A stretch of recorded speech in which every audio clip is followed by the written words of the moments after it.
이 시간 한 주 동안 지내시면서 체험하신 하나님 우리 나누실 수 있는 시간인데, 쉬어요.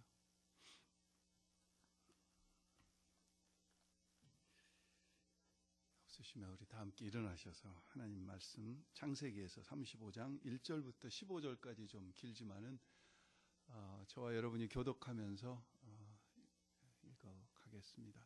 1절부터 15절입니다. 제가 먼저 1절 읽겠습니다. 하나님이 야곱에게 이르시되 일어나 베델로 올라가서 거기 거하며 내가 내 형 에서의 낯을 피하여 도망하던 때에 내게 나타났던 하나님께 거기서 단을 쌓으라 하신지라.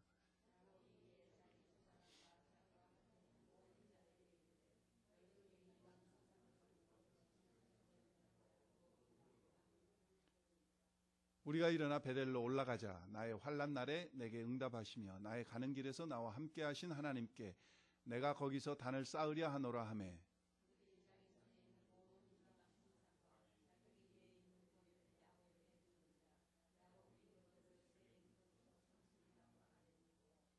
그들이 발행하였으나 하나님이 그 사면 고울들로 크게 두려워하게 하신 고로 야곱의 아들들을 추격하는 자가 없었더라.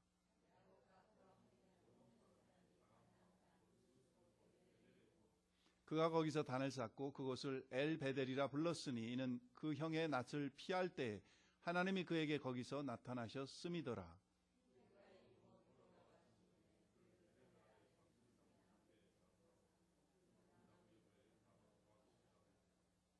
야곱이 밧단 아람에서 돌아오매 하나님이 다시 야곱에게 나타나사 그에게 복을 주시고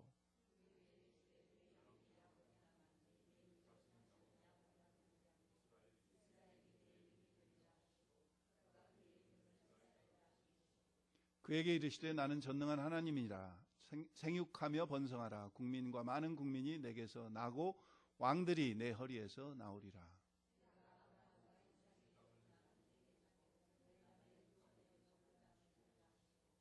하나님이 그와 말씀하시던 곳에서 그를 떠나 올라가시는지라.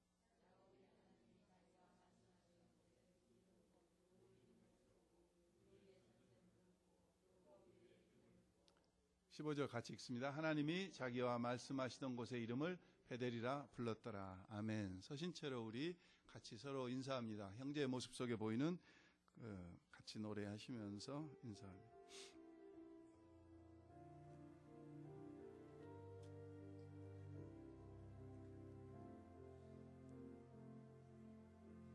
형제의 모습 속에 보이는 하나님 형상 아름다워라. 존귀한 주의 자녀 됐으니 사랑하며 섬기리. 아멘.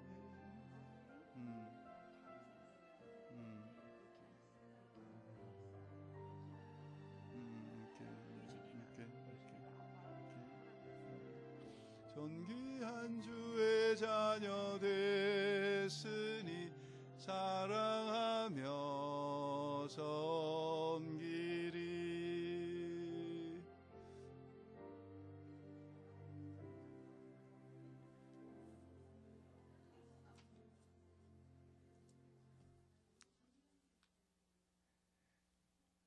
오늘 무슨 날인지 아셔요, 여러분?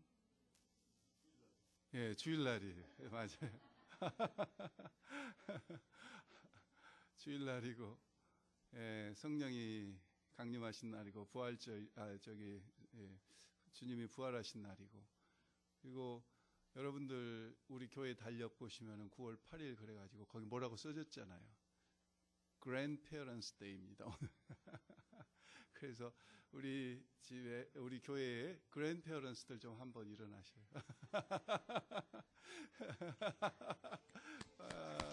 grandparents. 우리 grandparents가 아무나 되는 게 아닌데 진짜 너무 훌륭하시고 부럽고 그렇습니다.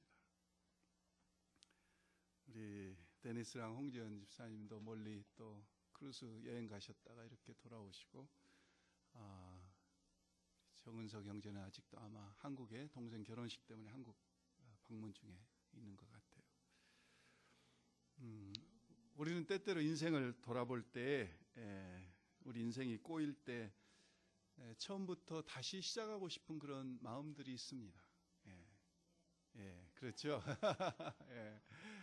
그래서 미국에 와서 사시는 분들은 뭔가 한국에서 꼬인 거 이런 것들을 다 버리고 미국에 와서 뭔가 새롭게 시작하시려고 이민 오신 분들도 계실 거예요. 다 그런 건 아니지만은.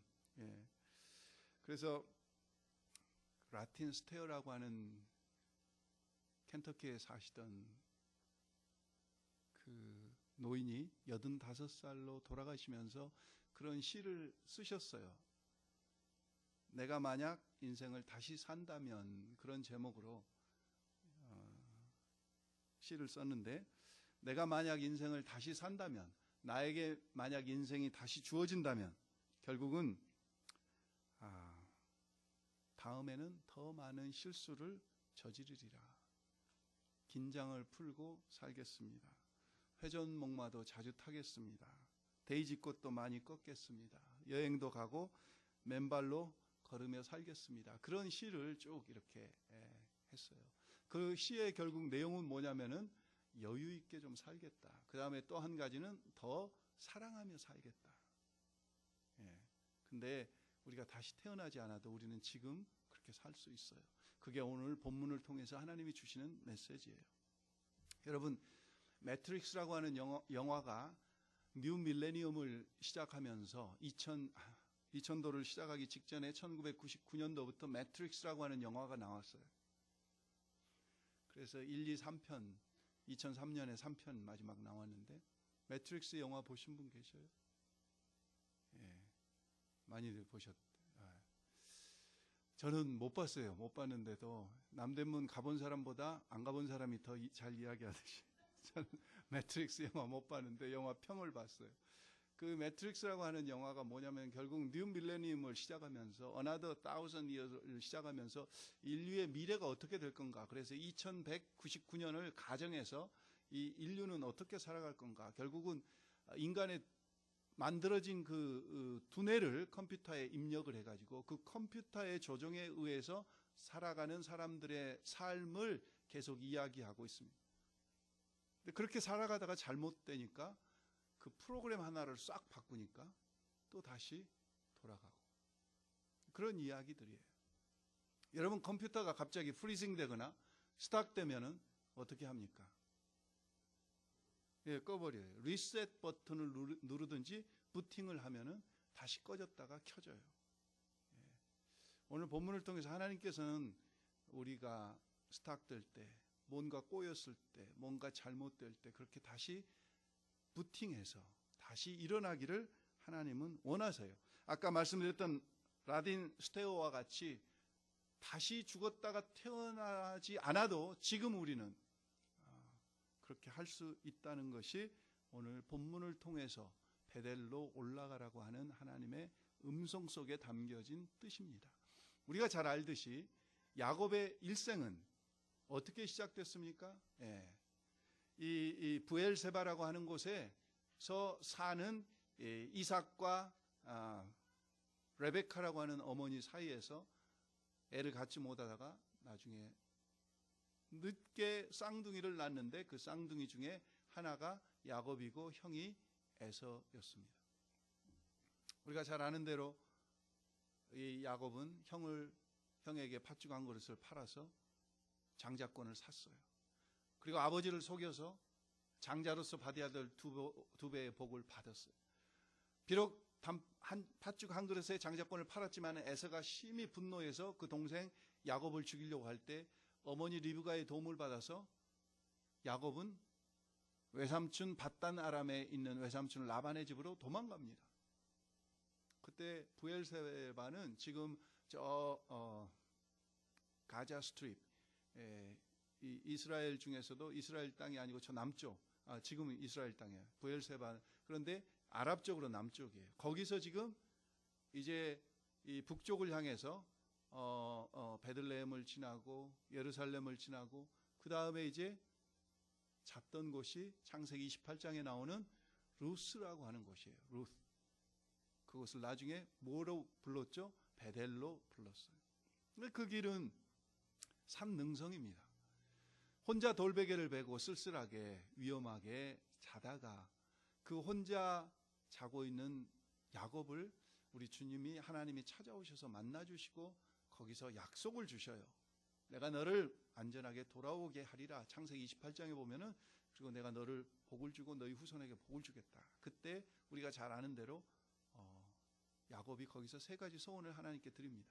그리고 그는 나머지 한 600여 킬로 남은 외삼촌 밧단 아람의 집까지 가요. 그리고 몇 년을 지냈습니까? 20년을 지내요. 20년을 지나면서 외삼촌이 10번이나 더 되는 그 삭스를 속였지만은 이해 못지않게 야곱도 외삼촌을 많이 속였어요. 그 중에 하나가 하얀 염소, 하얀 양은 외삼촌 것으로, 그리고 얼룩진 것이 나면은 내 것으로, 그렇게 삭스를 정했는데 외삼촌도 처음에 보니까 얼룩진 양들은 얼마 많지 않아요. 그거 뭐 야곱이 가져봤자 얼마 되지 않겠으니까 그렇게 동의를 했는데 야곱이 가만히 있지 않고 양이나 염소가 교미해서 새끼를 낳으려고 교미할 때쯤 되면은 그것들을 떡갈나무나 계피나무 껍질을 벗겨가지고 그 밑에서 하게 해가지고 새끼를 낳으면은 얼룩진 것들이 더 많이 낳게, 뭐 그렇게 해서 얼룩이 졌는지 어쨌는지 하여간 모르겠지만은 성경은 말씀하기를 술수를 써가지고 외삼촌을 속여서 야곱의 재산이 점점 더 늘어난 거예요. 그러자 창세기 31장에 보면은 야곱을 바라보는 외삼촌의 눈빛과 외삼촌 아들들의 눈빛이 달라지기 시작한 거죠. 그때 창세기 31장 13절에 보면은 하나님께서 나타나셔서 야곱에게 뭐라고 말씀하십니까? 같이 한번 읽어볼까요? 나는 베델 하나님이라. 내가 거기서 기둥에 기름을 붓고 거기서 내게 소원하였으니 지금 일어나 이곳을 떠나서 내 출생지로 돌아가라 하셨느니라. 야곱에게 있어서 하나님은 어떤 하나님입니까?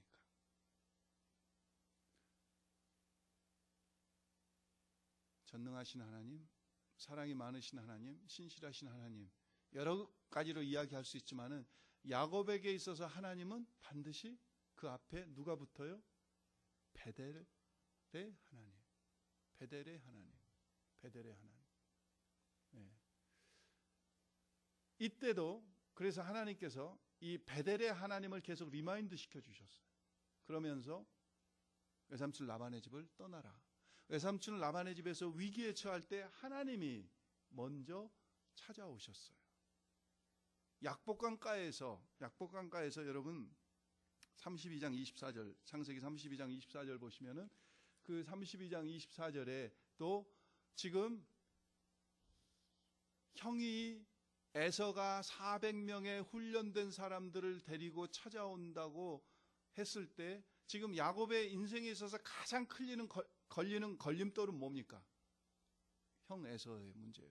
형 에서가 자기를 죽이려고 했는데 지금 도망갔다가 다시 20년 만에 돌아오는데 그 형 에서가 400명이나 되는 용사들을 끌고 자기를 만나러 온다고 할 때 그 마음이 얼마나 떨렸겠어요. 그 위기 속에서 약복강가에 우리가 잘 아는 대로 맨 앞에 종들과 그 식솔들, 그 재산들, 그 다음에 두 번째는 레아와 그 자녀들과 그 재산들, 세 번째는 자기가 제일 좋아했던 라헬과 그 아들들과 재산들, 그리고 마지막에 자기가 남아서 약복강가에서 하나님 앞에 기도할 때 24절 보십시오. 야곱은 홀로 남았더니, 자, 3진을 나눠가지고 먼저 보내고 그 다음에 홀로 남았더니, 그 다음에 어떤 사람이 날이 새도록 야곱과 씨름하다가, 24절의 주어는 어떤 사람입니다. 저 어떤 사람이 누구죠? 우리가 잘 아는 대로 천사예요, 천사.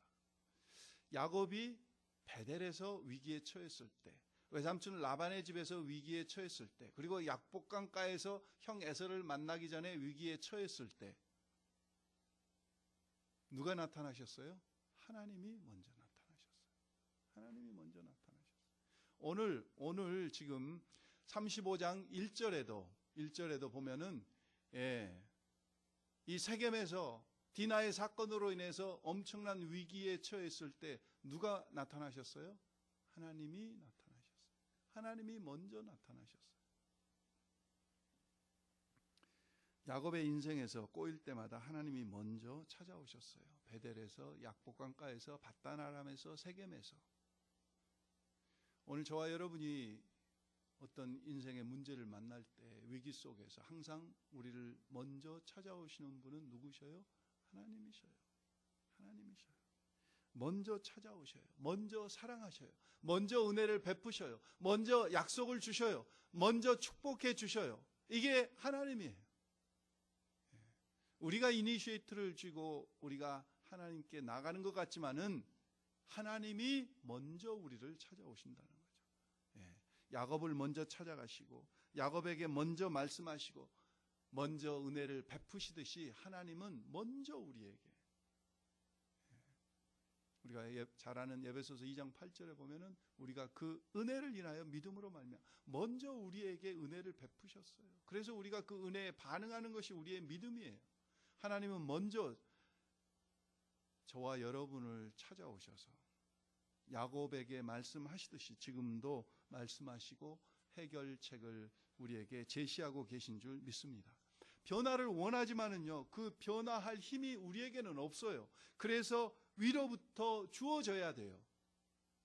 하나님의 사랑이, 하나님의 말씀이, 하나님의 은혜가 위로부터 주어지지 아니하면은 우리는 아무리 변화하고 싶고 성숙하고 싶고 성장하고 싶지만은 우리의 능력에는 한계가 있는 거예요.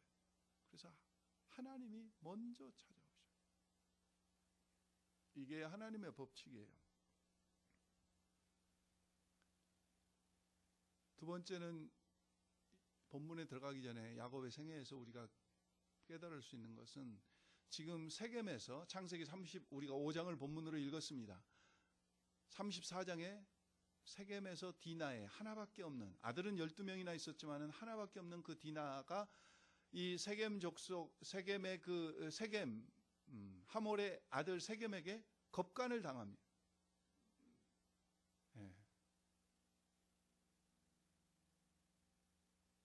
그렇게 어려운 일을 거기서 당하는데 그 전에 이 세겜에서 그런 디나의 사건이 일어나기 전에 그 전에 무슨 일이 있었죠? 그 전은 약복강 사건이에요. 약복강 사건.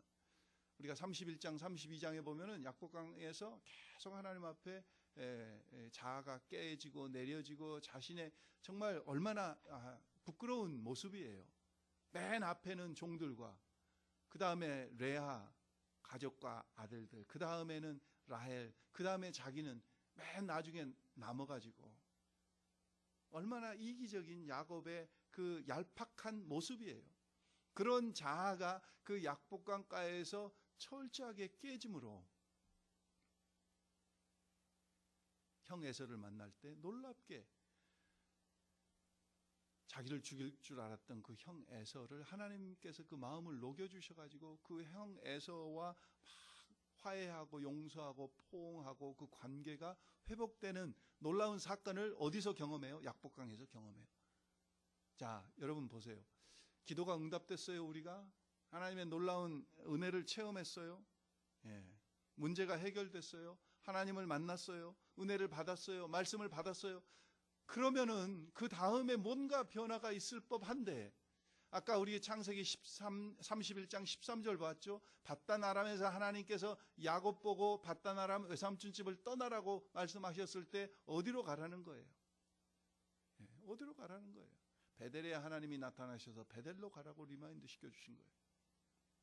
자, 그러면은 지금 약복강가에서 인생의 가장 큰 걸림돌이 해결됐어요. 그러면은 당연히 어디로 가야 되겠어요? 베델로 가야 되겠죠. 그런데 34장에 보면은 야곱은 어디로 갑니까? 세겜으로 가요. 세겜으로. 아무리 우리가, 그래서 제가 그 모습을 보면서요, 이게 우리의 모습이다, 야곱의 모습이 아니라, 우리가 아무리 은혜를 많이 체험하고 기도가 응답되고 문제가 해결되고 하나님을 만났고 말씀을 붙들고 신비한 체험을 했다고 해도 계속해서 예수 그리스도를 통해서 자기 갱신이 이루어지지 않으면은, 자기 그 분명한 자각이 하나님의 부르심 속에서 이루어지지 않으면은 우리는 세겜에 머물 수밖에 없다고. 세겜은 어떤 땅입니까? 물이 많아요? 풀이 많아요? 동물들을, 가축들을 기르기에 아주 좋은 땅이에요. 다른 말로 하면 무슨 이야기입니까? 재산 불리기에 아주 좋은 땅이에요. 돈 많이 벌 수 있는 곳이에요. 실리콘밸리와 같이 잡이 많은 곳이에요. 돈이 움직이는 곳이에요. 그런데 베델은 어떤 곳입니까? 거기에 비해서, 세겜에 비해서 베델은 저기 멀세드나 아니면 여기 옆에 있는 도시가 뭐죠? 예. 그런 어떤 시골, 예. 이런 곳이에요. 잡도 얼마 없고 농사 짓는 사람들, 히스패닉이나 이런 사람들이나 있는 그런 곳으로, 그런 곳이 베델이에요.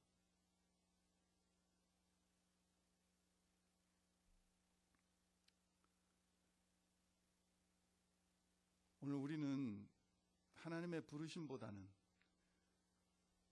화려하고 돈 많이 벌리고 편하게 살 수 있는 그런 곳에서 살려고 하는 것이 오늘 야곱과 똑같이, 베델의 하나님이 밧다람을 떠날 때 베델로 오라고 부르셨는데, 그리고 베델로 오겠다고 창세기 28장에 보면은 야곱이 소원했음에도 불구하고 그는 세겜이 좋은 거예요. 세겜이.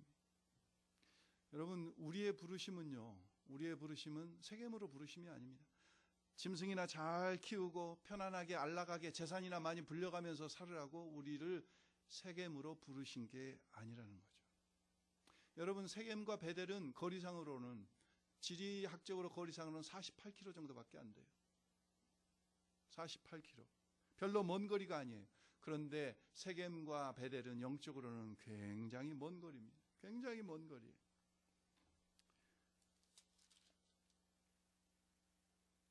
여러분, 33장 18절, 19절, 20절을 보십시오. 18절, 19절에 보면은 그 세겜 땅에 밧단 아람에서부터 평안히 가나안 땅 세겜성에 이르러 성 앞에 그 장막을 치고 그 땅을 은 100세겔이나 주고 샀어요. 그 땅에 정착하기 위해서. 그리고 20절이 안 나와 있지만은 33장 20절은 보면은 거기서 성경에 보면은 제단을 쌓고 그 이름을 엘로헤 이스라엘이라 불렀더라. 아니, 여기서도 예배드리고 여기도 교회가 있고 여기 지금 돈 많이 벌어서 헌금 많이 하면 좋잖아요. 그런데 하나님은 세겜에 거하는 야곱을 기뻐하지 않으셔요. 기뻐하지 않으셔요. 그 세겜에서 드린 그 예배, 33장 20절에 보면은, 그리고 오늘 본문 35장에서 4절에 보면은 그들이 귀에 찼던 것, 손가락에 끼었던 모든 것들을 다 버리고 갔던 것을 보면은, 그들은 20년 동안 밧단 아람에서 살면서, 그리고 10년 동안 세겜 땅에서 살면서 30년 동안 세상의 이질적인 문화에, 우상 숭배에 물들어 있었던 거예요. 그래서 33장 마지막 20절에 엘로헤 이스라엘이라고 하나님을 부르면서 예배를 드렸지만 그 예배는 온전한 예배가 아니라 우상 숭배와 함께 드리는 예배인 거예요. 완전한 순종이 아니라 부분적인 순종으로 하나님을 나의 축복의 도구로 병이나 낫게 하는 그런 하나님으로 생각하면서 여러 우상 중에 하나로 하나님을 예배한 거예요. 이게 야곱과 그 가족들의 모습이에요.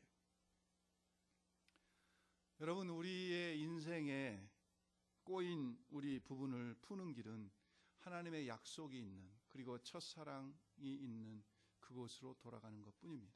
이건 장소적인 개념이 아닙니다. 나중에 물론 베델이 어떤 곳인가 말씀드리겠지만, 사실 야곱에게 있어서 베델은 어떤 곳입니까? 왜냐하면 지금 밧단 아람에 향해서 가는 실패자의 모습, 도망자의 모습, 비참한, 그리고 무력한 그런 자신의 모습이 같이 이렇게 투영되는 그것이 베델이에요. 그런데 단순히 베델은 그것일 뿐만 아니라 그러한 야곱을 하나님이 찾아와서 만나주시고 축복을 약속하시고 임재하시고 예배를 받으시고 그리고 소망의 꿈을 주셨던 바로 회복의 자리가 베델이에요. 그래서 우리가 아는 대로 야곱은 그 베델에서 세 가지 소원을 합니다. 만약 하나님이 나를 무사히 베델로 돌아오게 하시면 하나님은 나의 하나님이 되실 것이요, 내가 이곳에 하나님의 전을 건축할 겁니다. 전 단을 쌓을 겁니다. 그리고 세 번째, 내가 하나님께 11조를 드릴 겁니다. 감사의 생활, 교회 중심의 생활, 그리고 정말 하나님 중심의 생활을 하겠다고 세 가지 서원을 해요. 세 가지 서원을 해. 그것이 바로 베델이에요. 그것이 바로 베델이에요. 그래서 오늘 31장 1절에도 보면은 하나님이 주옵니다. 하나님이 야곱에게 이르시되, 34장에 엄청난 사건이 일어났어요. 시므이와 레위가 가서 그 세겜과 그 사람들에게 거짓말로 너희가 할례를 받으면 우리 동생 디나를 아내로 주겠다 그렇게 해가지고 결국 그들을 다 할례 받게 하고, 그들이 할례의 고통 속에 있을 때 그들을 가서 다 죽이고 재산을 약탈하고 살인자가 됐어요. 약속의 땅이 아닌 세겜에 거하면서 야곱에게 있어서는 하나밖에 없는 딸 디나가 겁간당하고, 아들 레위와 시므이가 살인자가 되고, 온 집안이 주변 종족으로부터 위협과 이제 쫓김을 당하는, 그들이 도대체 저 야곱 일족은 어떻게 된 자들이게 저렇게 그러니까 아버지가 계속 속이는 것을 보면서 이 아들 시므이와 레위도 속이는데 익숙했던 것 같아요. 그러니까 그들에게 너희가 할례를 받으면 우리 동생을 주겠다 그렇게 속여가지고 그 속임을 이용해서 그들을 다 죽이지 않습니다. 주변에 있던 족속들이 깜짝 놀랐어요. 저것들은 가만두면 안 되겠다. 이방 족속들이 드디어 그들을 공격해오고 그들을 멸절시키려고 할 때 야곱은 할 수 있는 방법이 아무것도 없어요. 그때 35장 1절 오늘 우리가 읽은 본문에 하나님이 야곱에게 나타나셔서 뭐라고 말씀하십니까? 일어나 베델로 올라가라. 하나님이 다시 솔루션을 제시하죠. 베델로 올라가라. 베델로. 근데 야곱이 그래도 소망이 있었던 것은, 그동안에 그래도 체험하고 하나님의 약속을 붙들고 그래도 살았던 그 야곱이기에 하나님은 그냥 베델로 올라가라 이 말씀을 하셨어요. 예? 그랬는데 1장 후반부터는 야곱이 이제 이야기하는 거예요. 베델로 올라가라. 거기서 거주하며 내가 내 형 에서의 낯을 피하여 도망하던 때에 내게 나타났던 하나님께 거기서 제단을 쌓으라. 그렇게 하신지라. 1절에 끝나요. 2절부터는 이제 야곱이 그 베델을 향해서 가는데 어떻게 갑니까? 그냥 가는 게 아니라 첫 번째, 자기 집안 사람과 자기와 함께한 모든 자에게 이르되 너희 중에 있는 무엇들을 버리고 이방 신상들을 버리고. 그러니까 아까 제가 말씀드렸죠. 33장 20절. 거기서 그들이 제단을 쌓고 그 이름을 엘로헤 이스라엘이라고 부르면서 예배를 드렸지만 그 예배 속에는 뭐가 있었어요? 오늘 이 35장 2절에 보니까 이방 신들을 그들이 라헬부터 드라빔을 아버지 집에 있었던 그 우상을 숨겨가지고 가져오지 않았어요. 그런 것들을 다 가지고 왔다는 거죠. 그래서 야곱이 우리가 베델로 올라갈 때는 지금 세겜에서 지금까지 우리가 했던 이런 것들을 좀 다 버리고 가자. 다 버리고 가자. 베델로 올라갈 때는 그런 것들을 버리고 우리의 죄와 상처와 편견과 과거와 예수 그리스도 이외의 그 혼합주의로 그리스도 이외에 섞인 이 모든 것들을 버리고 베델로 나가야 돼요. 그 베델은 제가 말씀드리지만은 우리의 어떤 피지컬한 어떤 지명이 아닙니다. 지명이 아니에요. 나중에 말씀드리겠지만 하나님의 임재 가운데, 약속 가운데, 하나님의 회복 가운데 나갈 때 우리는 버려야 될 것을 버리고 나가야 돼요. 우리가 예배를 드리지만은 우리 속에 있었던 모든 상처들, 아픔들, 생각들, 나쁜 그런 것들을 하나님 앞에 버리고 예배자로서 하나님 앞에 나가야 된다는 거예요. 버리고 나가야 돼요. 같이. 그래서 예수님께서는 수고하고 무거운 짐진 자들아 내게로 오라 내가 너희를 다 쉬게. 주님의 십자가를 다 내려놓고 나가기를 주님은 원하셔요. 두 번째, 나갈 때 어떻게 하고 나가라고 그랬어요? 거기 보면은 정결케 하고 신상들을 버리고 자신을 정결케 하고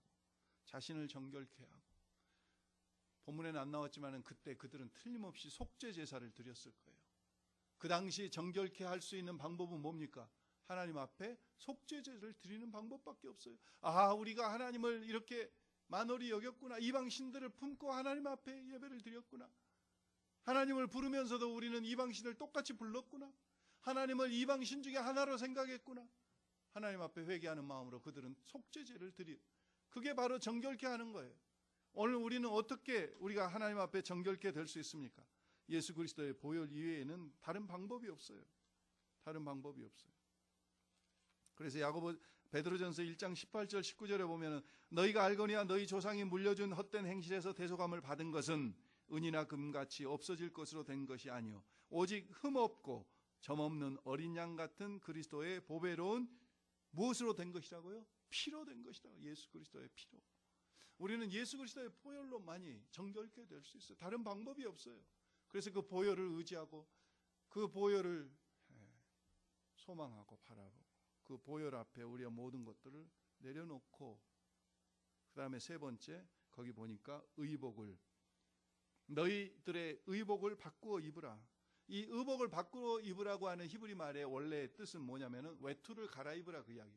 외투를 갈아입으라고 하는 것은 상징적으로 너희의 습관을 바꿔라. 너희의 태도를 바꿔라. 나의 나쁜 습관들, 나의 나쁜 태도들 이런 것들을 바꾸라는 거죠. 베델로 올라갈 때 그냥 올라가서는 안 된다는 거죠. 이거저거 줄렁줄렁 달고 가서는 안 된다는 거죠. 예수의 보혈을 의지해서 정결케 되고 의복을 바꾸고 올라가야 된다.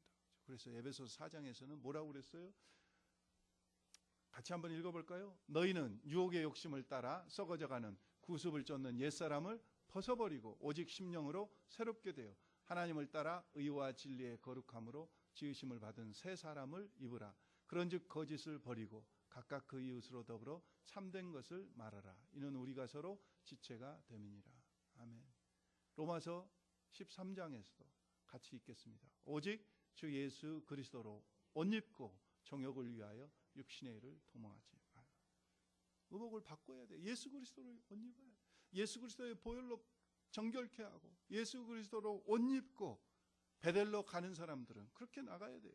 그리고 3절에 보십시오. 3절에 보니까 우리가 일어나 베델로 올라가자. 야곱이 이야기합니다. 우리가 일어나 베델로 올라가자. 이 단어의 뜻은 뭐냐면은 하나님 앞에 온전한 예배를 드리자. 예배를 회복하자 그 이야기입니다. 그래서 7절에 보면은 베델로 올라가서 그가 거기서 제단을 쌓고 그것을 엘 베델이라 불렀으니 베델이라고 하는 단어의 뜻은 하나님의 집이라는 뜻이죠. 하나님의 집의 하나님 엘 베델 그랬어요. 이는 그의 형의 낯을 피할 때 하나님이 거기서 그에게 나타나셨음이니라. 그리고 14절 보십시오. 14절 보시면은 야곱이 하나님이 자기와 말씀하시던 곳에 기둥 곧 돌기둥을 세우고 그곳에서 전제물을 붓고 또 그 위에 기름을 붓고 예배가 회복된 거예요. 일어나 올라가자. 예배의 회복을 사모하면서 베델로 나아가자 그거죠. 예배의 회복을 사모하면서. 그리고 2절 초반절에 보십시오. 맨 처음에 야곱이 혼자만 가는 게 아니라 지금 야곱이 자기 집안 사람과 자기와 함께한 모든 자에게 이르되 그랬어요. 자기 집안 사람과 야곱이 라헬이 난 두 아들들에게만 이야기한 것도 아니요, 라헬과 레아가 난 아들들에게만 이야기한 것도 아니요, 자기 12아들들과 그 식솔들과 종들 모든 자들에게 가족과 함께 나 혼자만 부르심의 그 자리에 가는 것이 아니라 우리 가족과 함께 가야 된다고 하죠. 그게 오늘 베델을 향해서 가는 사람들의 어떤 모습으로 우리가 베델을 향해서 올라가야 되는지 말씀해 주고 계셔요. 자, 그렇게 하나님은 베델로 올라가라 그렇게 1절에 말씀하셨더니 야곱이 금방 눈치를 챘어요. 아, 베델로 올라가려면 어떻게 올라가야 되겠구나. 그래서 이렇게 계속 5가지로 이야기를 했습니다. 그래서 방향을 틀어서 베델로 향해 가기 시작해요. 그랬더니 하나님이 어떻게 반응하십니까? 맨 처음 하나님의 반응이 5절에 나옵니다. 사실 주변 족속들에게 있어서 야곱의 가족은 애굽으로 나중에 수십 년이 흐른 뒤에 야곱이 애굽으로 내려갈 때 가족이 성경의 기록에 보면은 70인이었다고 하니까 이것은 그때보다 수십 년 전이니까 맥시멈으로 잡아서 70인 정도.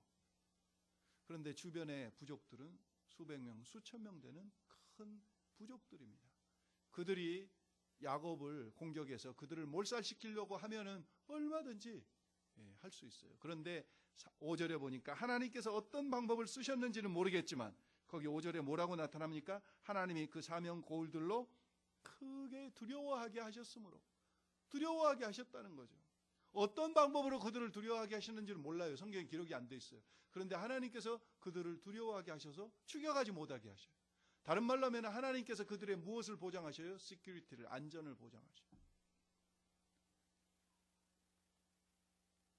사실 세겜에서 베델까지는 아까도 말씀드렸지만 48km의 거리고 평지에서 저 산등성이로 올라가야 되는 험한 길입니다. 생각해 보세요. 요즘 같으면 자동차가 있고 뭐 그러지만 그럴 땐 그때는 다 걸어 다녀야 되고, 그냥 가는 게 아니고 수많은 양떼들과 짐승들을 몰고 가야 돼요. 그게 쉬운 일은 아니에요. 그때 혹시라도 다른 부족들이 와서 공격하면은 그들은 여지없이 다 도륙을 당하고 말 거예요. 그런데 하나님께서 어떻게 하셨는지는 모르지만은 그들로 하여금 두려움을 품게 하셔서 하나님께서 그들의 우리는요, 이 부분을 보면서 그 둘째 아들이 누가복음 15장에 집을 나간 둘째 아들이 돼지 쥐염 열매를 먹다가 우리 아버지 집에서는 종들도 이런 것을 먹지 않는데 생각하고 그가 돌이켜서 아버지 집을 향해서 오자, 방향만 바꾸자, 집에 도착하기도 전에 아버지가 먼저 보시고 그 쫓아나가서 그 아들을 얼싸안지 않습니다. 우리가 방향만 틀어도 하나님 앞에 우리가 베델로 가겠습니다. 방향만 틀어도 하나님께서는 5절에 그렇게 안전을 보장하셔요. 그리고 더 놀라운 것은요, 9절을 읽다가 저는 너무 은혜를 받았어요. 9절이 어떻게 시작됩니까? 야곱이 밧단 아람에서 돌아오매. 저는 저 9절이 그렇게 은혜가 됐어요. 야곱이 지금 어디서 돌아오고 있는 거죠? 지명을 잘 헷갈리셔서 잘 모르시죠. 지금 세겜에서 돌아오고 있어요. 밧단 아람은 어느 곳입니까? 밧단 아람은 외삼촌 라반의 집이 있는 곳. 지금의 이라크 티그리스 강, 유프라데스 강이 있는 그곳이 밧단 아람이에요. 10수년 전에 외삼촌 라반의 집을 떠나서 약복강을 거쳐서 세겜 땅에 와가지고 한 10여 년 이상 디나 사건을 겪고 방황하다가 드디어 이제 세겜 땅에서 오늘 우리가 창세기 35장 본문을 읽은 대로 베델로 올라오라고 그래서 베델을 가는데 하나님께서는 뭐라고 성경을 기록하고 있냐면 9절에 야곱이 세겜에서 돌아오매 이렇게 말씀하지 않으시고요, 밧단 아람에서 돌아오매. 하나님이 지금 야곱이 세겜 땅에서 올라오는 것을 몰라서 그러실까요? 저는 이 부분을 묵상되다가 너무 은혜가 되는 거예요. 세겜 땅에서는 그 10여 년 동안 창세기 33장, 34장에 나온 대로 야곱의 가족들에게는 굉장한 상처, 디나가 겁간을 당하고 시므이와 레이가 살인자가 되고 그 세겜 족속들을 다 죽이고 약탈하고 약탈자가 되고, 그리고 하나님 말씀에서 벗어나서 우상과 함께 하나님을 예배했던 그 땅, 세겜 땅, 야곱이 세겜 땅에서 돌아오매 이렇게 성경은 기록돼야 되잖아요. 그런데 하나님은 창세기 35장 9절에 야곱이 밧단 아람에서 돌아오매. 하나님께서 야곱의 실수를 덮으신 거예요. 기억하지 않으신 거예요. 베델로 방향만 틀어도 하나님은 야곱이 저질렀던 그 세겜 땅에서 저질렀던 실수와 아픔을 기억하지 않으세요. 우리는 사람들을 보면은 그 사람의 과거의 실수, 잘못, 이 사람이 변화됐음에도 불구하고 옛날 이야기 계속하고 있으면은 듣는 사람도 민망하고 답답하지 않아요. 하나님은 금방 베델로 방향만 틀으셔도 야곱의 그 과거를, 세겜의 실수를 기억하지 아니하시고 야곱이 세겜에서 올라오매 이렇게 말씀하지 않으시고 밧단 아람에서 올라오매.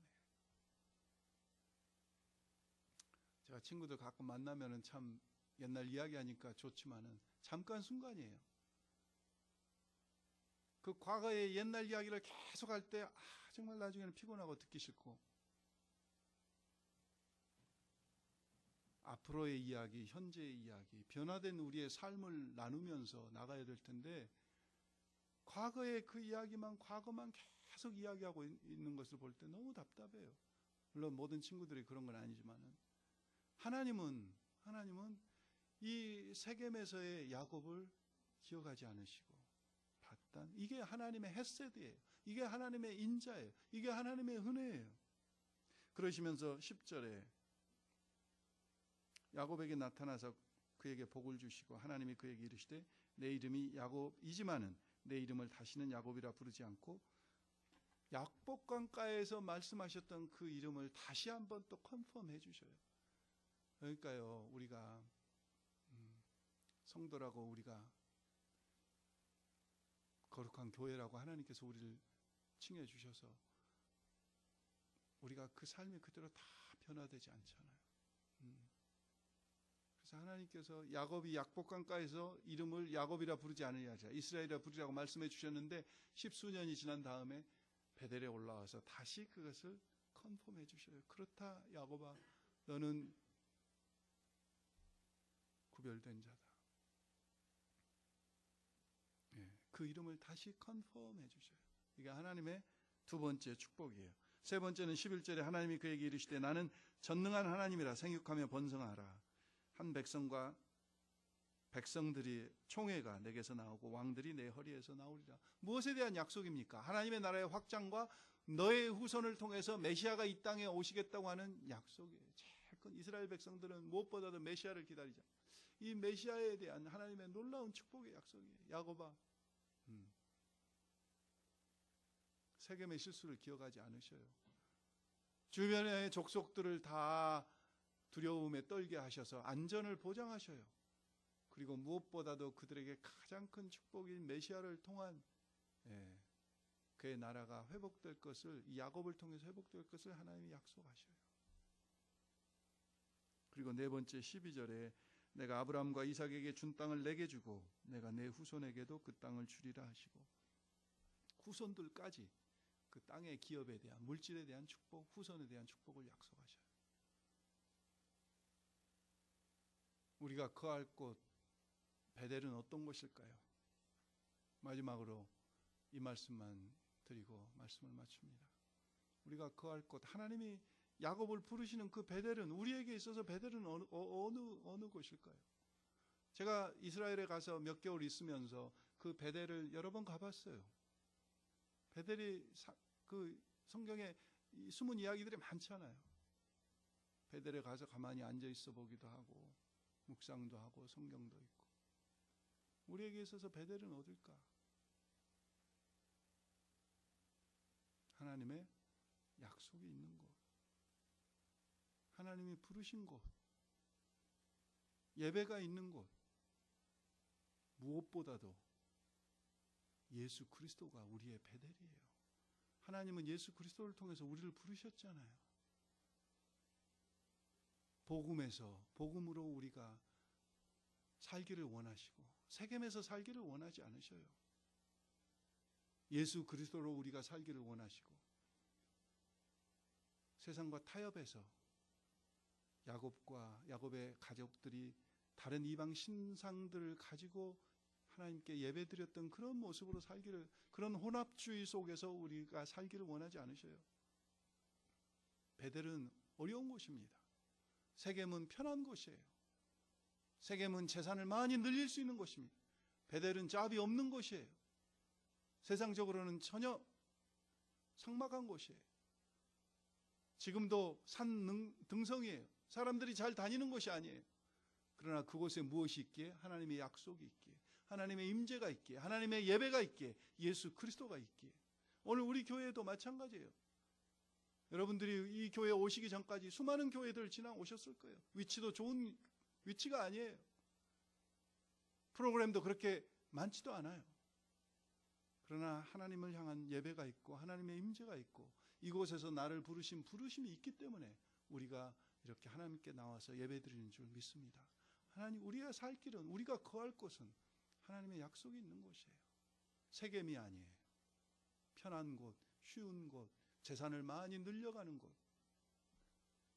하나님께서는 하나님의 약속이 있는 곳, 그리고 그 약속 따라서 야곱이 소원 드렸던 그곳, 우리가 반응했던 그곳, 그 베델에 우리가 거하기를 원하셔요. 기도하겠습니다.